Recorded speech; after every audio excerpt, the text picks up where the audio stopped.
So I just want to briefly talk about Argus as well. This is sort of the Sure. the big Wishbone Ash album. I think the most popular and the most recognizable too.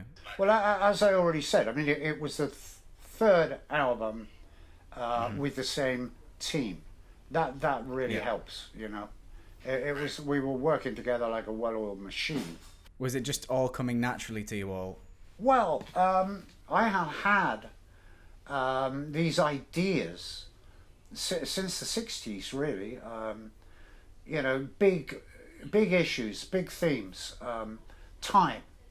I've always had a strange relationship with time, as you saw earlier this evening, and I was late being born, and I've always been late ever since, basically. So it's a struggle, and I've grappled with it. Time, you know, the time and space kaleidoscope.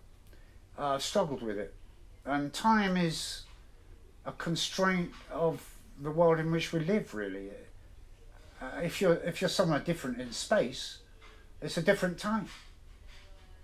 You know, you look at other planets in the sky, uh, other galaxies, and you're seeing light from 3 million years ago. So what you're seeing is what happened millions of years ago. How does that work? I mean, time is a relative concept, and if that's the case, and it must always exist somewhere in space. So it's an interesting thing to grapple with. Time was. Sometime world got onto reincarnation. That's the theme that the lyric was trying to grapple with.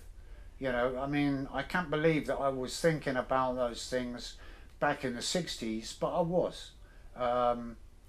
And a lot of the other tunes, you know, like Warrior, was me being trying to figure out why it is that war has happened since the beginning of time, and the only thing that I can be sure of is that it's always dictators, despots, warmongers managing to harness the energy of young men.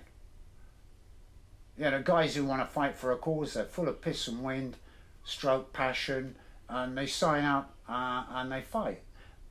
Having written that song, it's sounding good. At the same time, there's a noble quality, you know, about being a warrior.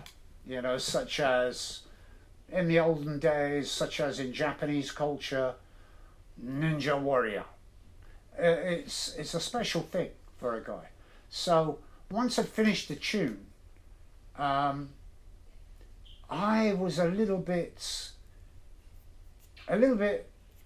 afraid, if you like, that people would misinterpret what I was saying and think that I was like advocating war as, you know, this is cool, this is the thing to do.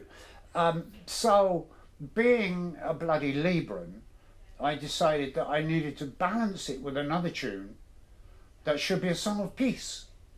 And as one song goes into the other, I'm trying to create this imagery of, like, you know, the end of a battle, you know, where you got smoke in the air and dead bodies laying on the floor and carnage and destruction everywhere.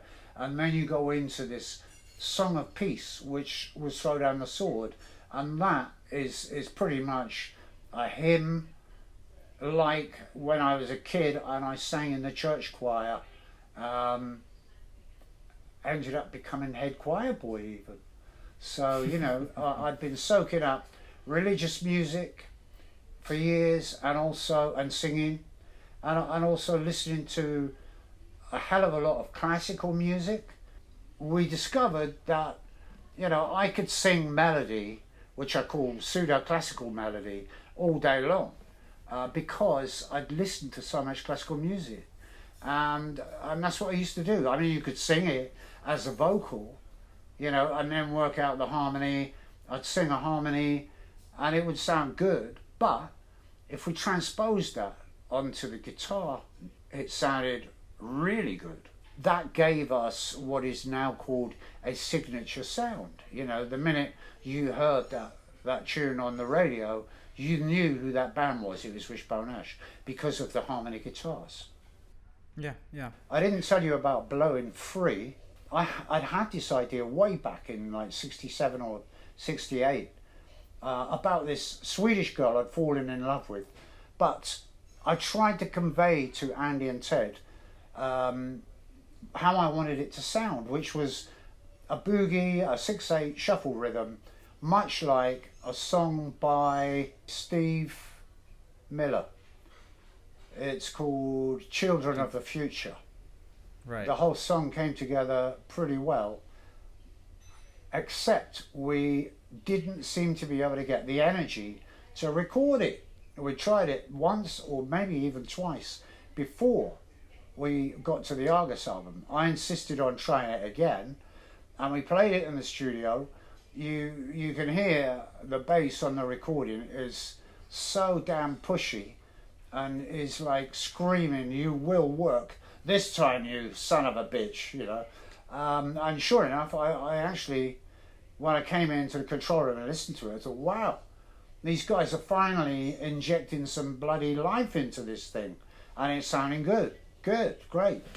So the sickening thing was, within a day, Derek Lawrence came up to me in the control room and said, "Mark, listen, I've been talking to the guys about this song of yours, Blowing Free, and basically everyone feels that it's kind of poppy and fluffy, and all the other material is serious, you know. So maybe it belongs on a different album."